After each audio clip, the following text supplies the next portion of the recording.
Nos quedamos y como todos los miércoles, Gastón, Qué grande. llega el hombre que nos hace pensar. Sí, ¿no? Aquel reflexionar. que nos deja, viste, como te dice la del GPS, recalculando. Sí, un trabajo introspectivo. Ahí está, porque bueno, él es licenciado en psicología, también especializado en psicología social. Giancarlo Quadrizzi, bienvenido como todos los miércoles. Muchas gracias, un placer como siempre compartir. Y hoy, bueno, Hoy no viniste solo, hoy Exactamente. te veo acompañado. ¿A quién trajiste? Bueno, decías de la introspección, y bueno, ahora vamos lo que pasa en la realidad concreta, en el derecho y en lo que pasa cuando el derecho llega a donde tiene que llegar, ¿no? Tenemos acá a la doctora Andrea Calza, docente de la universidad, que nos ha acompañado en un proceso que ya le vamos a contar. Bienvenida, Andrea. Muchísimas gracias, hola. Yo creo que es uno de los errores que a veces comete la psicología. Invitar a la gente del derecho a formar parte de un mundo muy distinto al de ellos, que a veces se complica en la interpretación, pero cuando baja al territorio y se puede juntar, creo que de alguna manera se logran cosas maravillosas respecto de la comunidad, creo yo. Sí, no, recordaba a la colega de Andrea, Marisa Eisenberg, ¿no? Cuando decía que en realidad psicología y derecho casi que son dos caras de una misma realidad, ¿no? Y sobre todo en la psicología social se trata mucho de hacer que los derechos sean efectivos en las comunidades. Así que bueno, vamos a ver qué sale de esta tensión. Tensión digo en la medida en que son como dos partes, ¿no? Una mucho más objetiva y definida y otra mucho más subjetiva, ¿no? Claro. Bueno, viste cuando hoy que está tan en duda para algunos la función que tiene el Estado, y bueno, sin duda la ley, ¿no? Es una de las patas fundamentales. Y esto que mencionabas vos, Giancarlo, que tiene que ver con cómo se hace efectiva esa letra que está en un papel y se hace efectiva para todos, ¿no? Porque también esto, cuando hablamos de ciudadanía, ¿de qué hablamos? De esa a veces tensión entre igualdad, desigualdad, inclusión, exclusión. Pero bueno, ahí hay que seguir laburando, no hacer pelota el Estado, porque ahí no estamos en problemas, sino cómo mejoramos lo que ya tenemos. Lo que pasa que a veces es un cambio de paradigma en uno, ¿no? Uno que es docente dentro de la universidad puede transmitir conocimientos en un ámbito privado. Ahora, cuando vos te das la opción de elegir, cuando vos esos pensamientos los podés transmitir desde otro lugar, ¿sí? Y hacia personas que quizás en su forma de interpretar no tienen idea o desconocen derechos que son adquiridos, pero es fundamental que vos les des la opción de conocerlos, porque si no los conocen, algunos los conocen mal. Entonces, desde el derecho a la información que tienen, vos podés disparar un montón de políticas de Estado que quizás existieron siempre y que la gente, ante el desconocimiento de esa información que es del derecho, que tampoco sabemos cómo bajarla fácil, simple, en un lenguaje coloquial, a veces ese derecho se difuma, ¿me entendés? Entonces, ¿cuál es la manera de llegar de una manera más directa? Yo creo que es bajando al territorio y hablando con la gente, porque te explico, yo en mi despacho como funcionaria, como docente, vos tenés una ley que es pragmática y que es estructurada. Cuando bajás al territorio, eso no existe, porque vos te das cuenta que ninguno de los artículos de la ley, vos lo estás mirando al nene cuando te explica la situación y me dice, sí, pero así no lo resolvemos. Y sí, tiene razón. Claro. ¿Me entendés? Tiene razón, tenés que estructurar lo que está escrito con lo que la gente necesita, con las necesidades que surgen del territorio, que no son las que nosotros plasmamos. Claro. ¿Te entiende? Por eso la utilidad inminente de bajar y ver, que no te lo cuenten, ¿viste? Nosotros en las declaraciones testimoniales decimos, los matamos a los testigos porque dicen cosas que dicen otros, pero no lo vieron. Bueno, nosotros hacemos lo mismo. Bueno, lo empírico, digamos. Claro, ¿viste? Vos sentenciás sobre cosas que no viste. ¿Cuál es la situación de un niño en una situación de abrigo? ¿Cuál es una situación de violencia donde uno es adicto a las drogas, entonces la mamá se va a trabajar, viene, le pega y le roba lo que tiene para ir? ¿Se entiende? Entonces, sí. Vos no sabés conjugar, entonces sentenciás sobre el aire, ¿entendés? Y la solución que le diste es para vos, porque para él no resolviste nada. Claro. Por eso es fundamental que vos lo bajes. No sé si soy clara. Sí, ¿Entendés perfecto lo que te digo? Sí. Esa es la utilidad de la comunidad. Ni te cuento si yo... Perdón, porque viste que a mí me gusta... Sí, estaba nerviosa, dijo que estaba nerviosa antes de entrar al aire. Que no ibas a ver. Menos mal, sí. Menos mal. Mirá si venía tranquila, ¿no? Pero está muy bien. Bueno, no sé, para mí es muy importante quizás el debate, pero que bajes con otras personas de otras profesiones, Claro. como trabajadores sociales, psicólogos, qué sé yo, que son materias más blandas, hacen que vos dejes la rigidez, cambies la forma de hablar, bajes a una realidad que vos desconocías. Entonces vos decidís dar el derecho en otro lugar. O sea, el derecho acá es interno. En cambio, en el territorio vos vas para allá, pero ellos vienen para acá. Porque vos toda la experiencia que te llevaste allá, la modificás cuando vos dictás sentencia y cuando tenés que aplicarla a la ley. Porque como viste... Sí, te te diste humanizaste cuenta- también. Claro, viste que te equivocás. Si no, no lo vas a ver nunca, ¿entendés? Sí. Siempre- ¿Y cómo es que se trabaja en esos programas? Bueno, esta experiencia, vamos a contar esta experiencia puntual, así es más sencillo Dale. expresarlo. Nosotros desde el Observatorio Social tenemos, distintas áreas de interés. Un área de interés que venimos trabajando hace un tiempo es el tema de masculinidades. Hemos hecho investigaciones sobre educación sexual integral y masculinidades, y en ese marco generamos un voluntariado, ¿sí? Con estudiantes de distintas materias, en particular de Derecho, con la participación de la doctora para trabajar con los estudiantes de Derecho, pero también participaron estudiantes de Diseño, de Enfermería, de Comunicación, para trabajar el tema de paternidades y cuidados, ¿no? Es un tema que está modificado, transformado en el nuevo Código Civil, que tiene mucho impacto en la comunidad y que con una organización social llamada el Kiosco Juvenil, digamos, para los amigos, llamada Asociación Filantrópica Juvenil Juvenelis, el kiosco, pero es otra historia, ¿no? Indagamos que efectivamente era un tema con vacancia en los jóvenes participantes, digamos, que tenían inquietudes, dudas, que no sabían muy bien cómo ejercer esos derechos. Entonces generamos un dispositivo que nos permitió trabajar primero con estudiantes, luego que estos estudiantes puedan ir a trabajar con la comunidad, que podamos ir filtrando la información de un lenguaje más académico a un lenguaje más popular, y luego generar una documentación y algunas piezas de comunicación para que esto sea accesible a toda la comunidad, digamos. Claro. Hoy en día, si entran a la página del observatorio, se encuentran ahí con unas piezas de comunicación que esperamos se puedan difundir en distintos ¿Cuáles medios. son los cambios Pero- sustanciales en Claro, ese pero código? ¿qué temas? Bien, ahí va. En realidad nosotros hicimos primero como, ¿cómo te puedo explicar? Con los alumnos, para los alumnos fue una experiencia muy diferente. ¿Por qué? Porque es la primera vez que salen del ámbito académico y es la primera vez que ellos cumplen un rol de carrera profesional. ¿Por qué? Porque son los primeros clientes. ¿Se Claro. entiende? Vos tenés que hablar con alguien que tiene una problemática, vos estás nervioso, no sabés qué decirle, hablas en lenguaje técnico, no se te entiende nada, tenés que bajar tu oralidad, tu forma de hablar para que la persona te comprenda, y tenés que entender que de todo el relato que te dice, qué cosas son importantes para que vos plasmes y qué cosas no. Entonces, para el estudiante, el primer shock es ese. Sale del lugar de comodidad, pero no romper nada. Entonces vos lo llevás a un lugar donde desconoce, tiene que adaptarse funcionalmente al lugar. Ver realidades que no son las de acá. Claro. ¿Por qué? Porque las preguntas que vos pensás que estás en un lugar con vulnerabilidad social. Las preguntas, ponele que el que tenga experiencia en un estudio jurídico, ponele. ¿Qué te van a preguntar? Ay, doctora, la cuota de alimentos, doctora. Bueno, cuando vos estás en un barrio de vulnerabilidad social, te van a preguntar, ¿está detenido mi papá? ¿Tiene obligación de pasar cuota? ¿Me entendés? Sí, cambia cambia, la sí. dimensión de la pregunta y cambia tu forma o la experiencia con que vos la contás. Más allá de eso, los chicos despliegan una oralidad y una forma de explicar distinta a lo que pasa acá, ¿me entendés? Que están más calmados, que el conocimiento es más fácil porque es más técnico, yo les pregunto, ellos responden y qué sé yo. A veces lo que ellos me decían es, no sé qué decirle. O sea, les preguntaban los chicos algo particular y entonces enseguida decían, profe, acá mido lo que me acuerdo, lo que no me acuerdo, lo que sé y lo que no sé.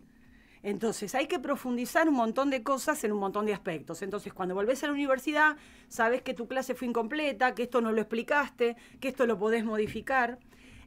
Los chicos al mismo tiempo te dicen, quizás deberíamos tener más de estas experiencias. ¿Por qué? Porque, no sé, medicina desde primer año salen, entonces van a la salita, van a un hospital, entonces tienen prácticas rápido. Derecho tiene una sala de juicio oral que hace poquito la usamos, pero bueno, esta salida al territorio, a la comunidad, para poder experimentar lo que es nuestra profesión, nuestra carrera, no la tenemos. Y sobre todo, uno de los chicos me dice, profe, ¿sabe qué pasa? Que usted me enseña cuál es la vocación o para qué quiero estudiar Derecho. Entonces, me siento más cómoda acá, y me dice en un momento, que dando clase o litigando en una audiencia con vista de causa. ¿Por qué? Porque acá voy a ayudar de otra manera. Y yo estudié Derecho para lograr un trato igualitario y que la gente pueda acceder, porque yo vengo de un lugar donde la gente no accede. Y yo necesito cambiar la realidad que tengo de mí y mostrarle a mi mamá y a toda la gente de la comunidad que sí puedo cambiarla. Cuando me lo dijo, me quería morir. ¿No? Claro. Me quería, le digo, ya está. Giancarlo, tiene sentido. Giancarlo. Esto tiene sentido. ¿Me entendés Está lo que bien. te digo? Para vos, quizás te cambia a vos internamente y al resto, bueno, creo que también, en cierta forma. Y esto en la comunidad también impacta, cuando los jóvenes, las jóvenes, las personas adolescentes que participan en esta organización se encuentran con abogados, con profesionales, pueden visibilizar esto como una experiencia factible para ellos también, ¿no? O sea, la universidad se acerca en términos físicos, pero también culturales. Dicen, claro, qué lindo, la verdad que si esto es ser abogado, también me gustaría ser abogado. Claro. Digo, una de las jóvenes participantes dijo, yo quería estudiar, no recuerdo qué era lo que quería estudiar, pero ahora me gustó estudiar Derecho. Digo, me parece que está bueno estudiar Derecho, ¿no? Y me parece que este rol de la universidad, lo que planteaba Andrea, de que en las comunidades haya personas que se forman y que logran graduarse, lógico, en mis fantasías, digamos, de transformación social, son las más poderosas. Digo, cuando en los barrios, en vez de ir un abogado de otro lado, un trabajador social o un psicólogo que llega de la ciudad o de los barrios más centrales a los barrios más periféricos y que tiene que hacer toda una serie de aprendizajes culturales, digamos, esa persona surge de ahí y se queda trabajando en esos mismos contextos, las transformaciones sociales son mucho más poderosas y sostenibles. Ahora, esto requiere un trabajo de transformación social. La realidad como está dada es muy segmentada, ¿no? Entonces hay que ir construyendo estos puentes para que la universidad efectivamente haga raíz en los barrios y logre las transformaciones, ¿no? ¿Y cómo eligieron la temática, no? ¿Cómo se elige? Es ¿Por qué enorme se la elige temática. paternidad, no, y cuidados? Y porque Y la no- temática es enorme. Tratamos de tomar, creo que los más importantes.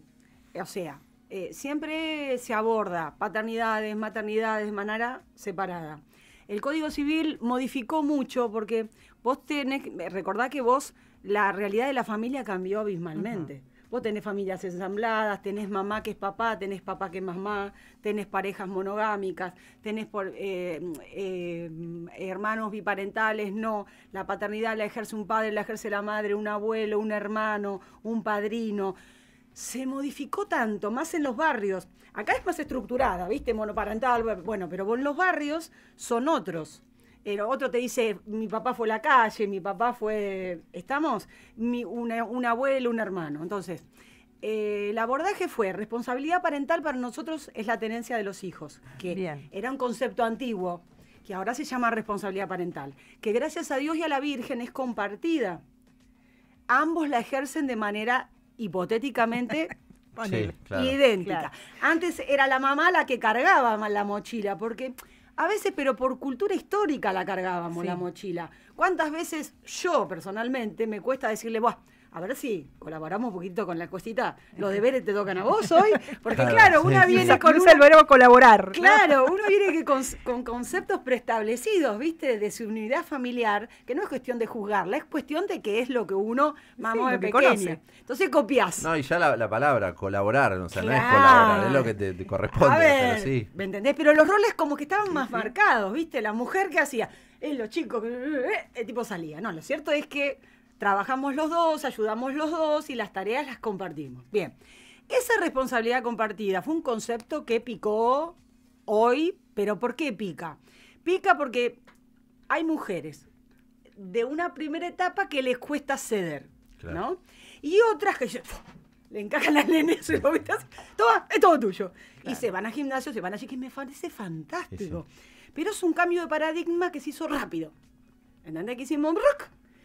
Y la paternidad quedó ahí y decir, bien, no, porque yo antes no pasaba tiempo con el nene, no iba a fútbol, no habría una tarea. Y al mismo tiempo la mamá dice, yo qué bien, tengo tiempo para ir al gimnasio, me baño y no me molestan, ¿me entendés? Claro, sí.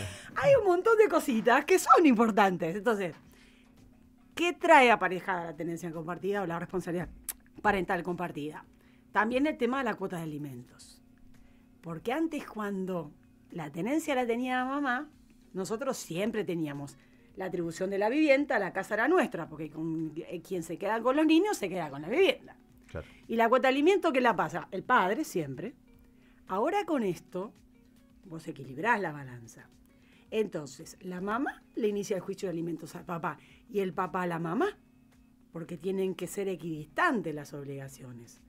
Entonces, ponele que yo comparto con el papá la responsabilidad parental. Es decir, puede ser una semana y una semana, porque el cuidado personal puede ser una semana, o, no sé, de lunes a jueves o viernes con un papá y el fin de semana con el otro y el lunes el nene vuelve a la escuela. Está con ambos. ¿Qué cuota de alimentos te voy a pedir? Si está la mitad de la semana conmigo, claro, y la mitad de la semana. Bueno, es todo un unicornio, ¿no? Porque quizás uno tiene una situación económica distinta al otro, entonces genera esta cosa que, bueno, excepcionalmente la ley te dice, bueno, alimentos, y tenemos que mantenerle el nivel de vida al nene que tenía antes cuando estábamos juntos. ¿Algún papá puede? Bueno, ese papá ayudará un poquito más claro, allá que la ley diga, bien, entonces, vos tenés que estar hablando de responsabilidad parental, de cuota de alimentos, de cuidado personal del hijo, podés hablar de razones por las cuales, que me parece fundamental, uno puede perder la responsabilidad parental que antes no existía. Entonces, por ejemplo, que vos abandones a un hijo bajo un cuidado de un tercero, de un abuelo o de una abuela, por un tiempo determinado y desconozca el lazo filial, hace que vos puedas utilizar una causal de suspensión o de privación de esa responsabilidad parental, que se traduce en, profe, doctora, ¿podemos cambiarnos el apellido? Porque yo a mi papá no lo vi nunca. ¿Me lo puedo cambiar? Porque no me identifico. Claro. Me crió mi abuelo, me crió mi padrino, qué sé yo, y ese es mi referente familiar, paterno-filial.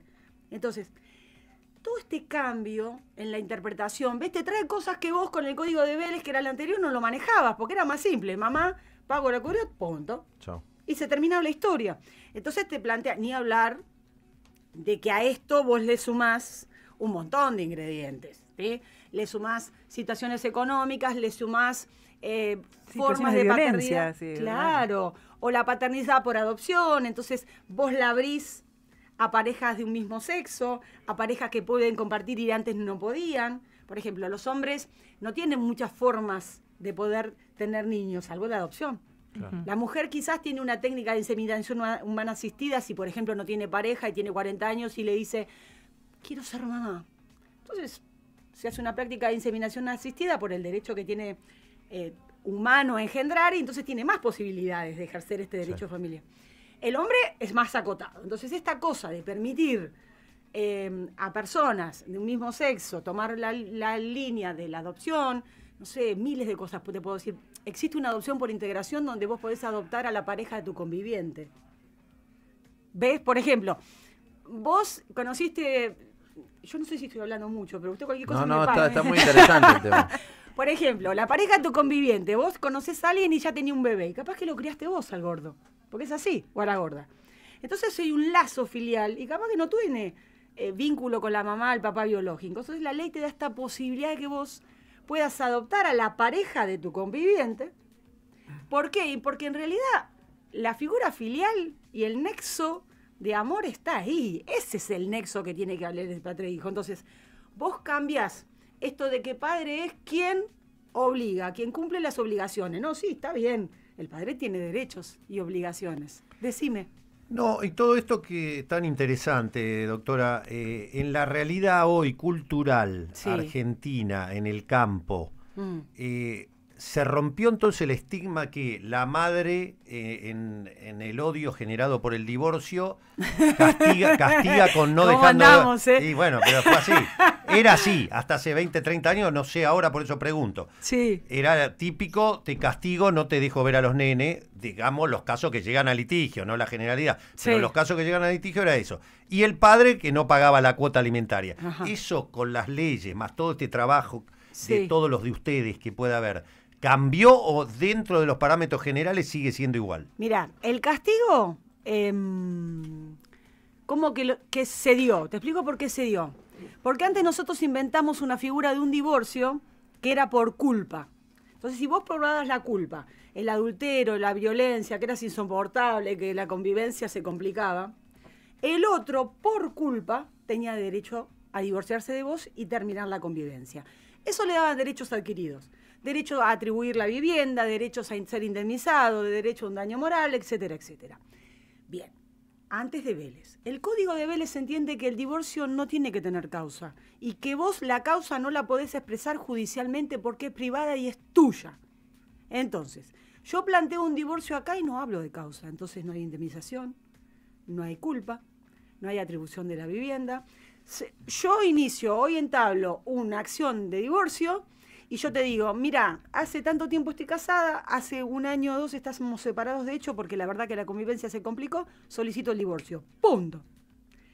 Te evito un sinfín de cuestiones que tienen que ver con la disolución de bienes, con quién se queda con el inmueble, tener que probar un adulterio, tenés que probar una violencia, o sea, se generaba lo que vos decís.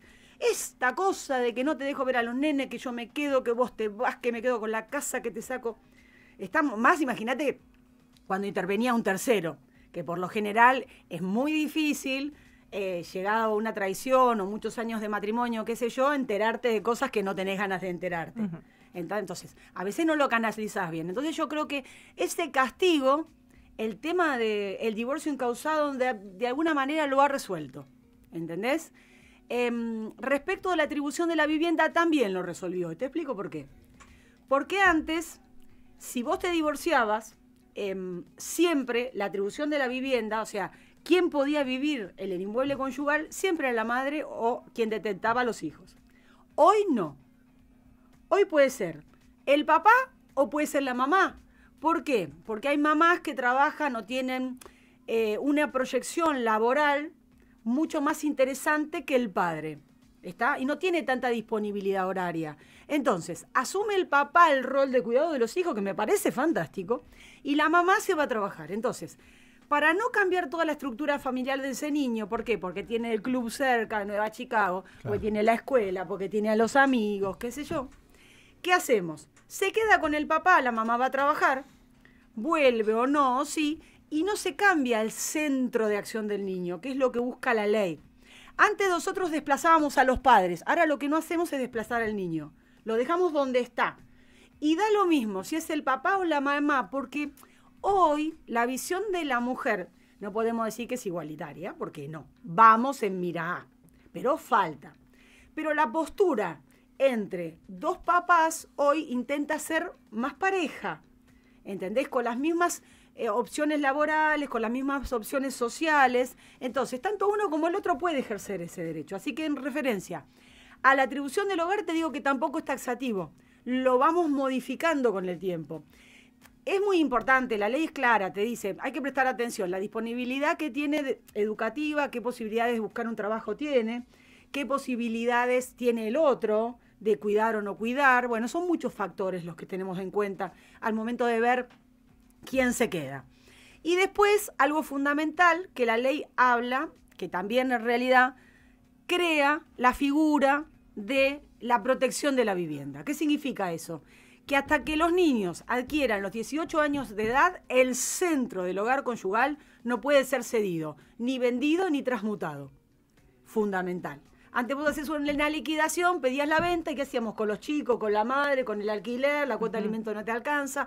Armabas un Por eso el desequilibrio que vos decías, viste, esta lucha interna entre uno y el otro, porque se mataban para ver quién podía quedarse o quién tenía el botín de los chicos para poder, de alguna manera, seguir en eje, no tener que salir a resolver.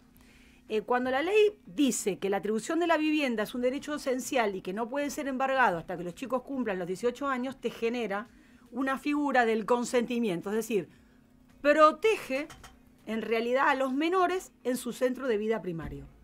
Entonces, yo soy mamá, papá, te pido la venta del inmueble porque la mitad es mía, son bien ganancial, lo siento.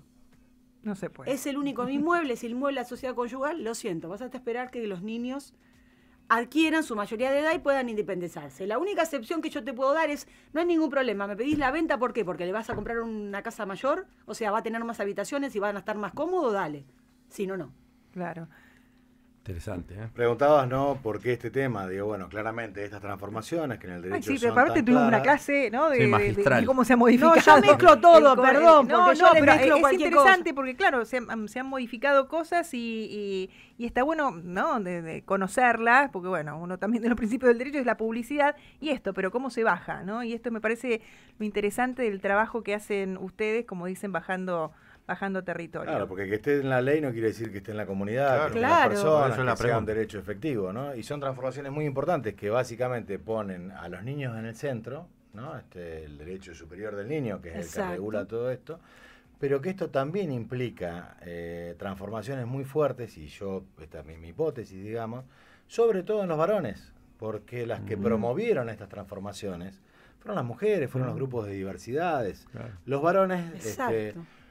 estamos medio como pasivos recibiendo estas transformaciones sin entender muy bien de qué se trata. Ujú. Y acá en esto que está diciendo Andrea, hay una transformación que es muy fuerte cuando uno trabaja con varones, que es el rol de esta cuestión que está muy anclada en la subjetividad masculina, que es el varón como proveedor. Entonces, cuando el varón pierde el rol de proveedor exclusivo, digamos, ¿Dónde se ubica, no? Claro. ¿dónde se ubica? ¿Qué lugares ocupa? ¿Cómo hacemos para construir representaciones sociales que permitan que el varón ejerza el cuidado más allá del cuidado económico?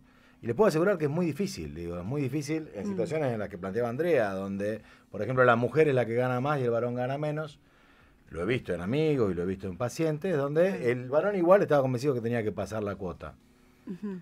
Y ejercer su rol y si no Sí, lo como ejercía, una especie de cuestión moral. Claro. porque era su rol de varón. Digamos, cuando yo le planteaba, pero si tu pareja gana más que vos y tiene un trabajo firme y vos menos, ¿no? No, ¿cómo voy a hacer eso yo si yo soy el varón? ¿No? Digo, esas transformaciones son las que estamos tratando de generar a través de estos espacios, ¿no? Y de generarlas en la comunidad. ¿Y dónde se puede encontrar más información? O sea, hay alumnos que también se quieren anotar, aquellos que quieran saber, y a lo mejor les pidan también que pasen por su barrio. ¿Cómo se puede buscar información sobre esto? Bueno, yo les diría que entren en la página del Observatorio Social, ahí ya hemos subido el trabajo que hemos hecho con la doctora y con los estudiantes, Observatorio Social de la Universidad Nacional de La Matanza, dependiente de la Escuela de Artes y Medios de Comunicación. Ahí, después que se pueda generar otro voluntariado y demás, depende de políticas universitarias que en este momento hay que defender.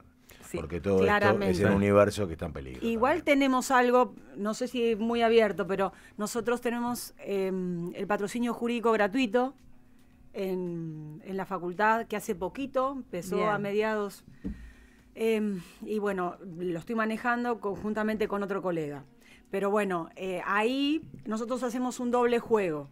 Viene gente de afuera, viene gente de los CAJ, que son los Centros de Atención a la Justicia, de todos los lugares de vulnerabilidad social de Matanza. No vienen de acá, ¿se entiende? Sí. No es que vos vas, mirás el día, ves la palmera y entras y me decís, Andrea, tengo que iniciar un alimentos. No. Viene de 17 de marzo, de Puerta de Hierro, ¿sí? Todos zonas de vulnerabilidad social. Los derivan para acá.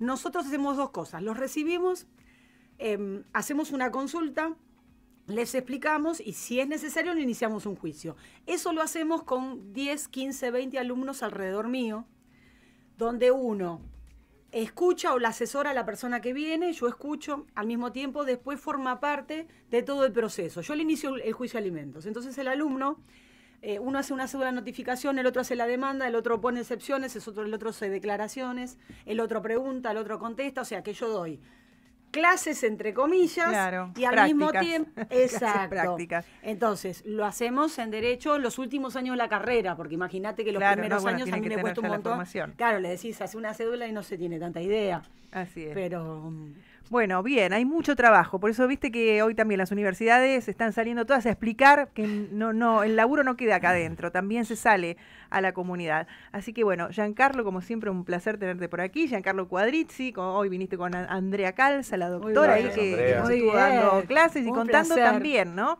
Cómo se trabaja y se lleva esto que se aprende y bueno, a ver si hay intercambio con la comunidad real. Si quieren buscar lo que estábamos hablando hoy, observatoriosocial.unlam.edu.ar. Esa es la página. perfecto. Gracias. Muchísimas gracias. A ustedes, chicos. Ahí está. Hasta luego. 10 de la mañana, 43 minutos.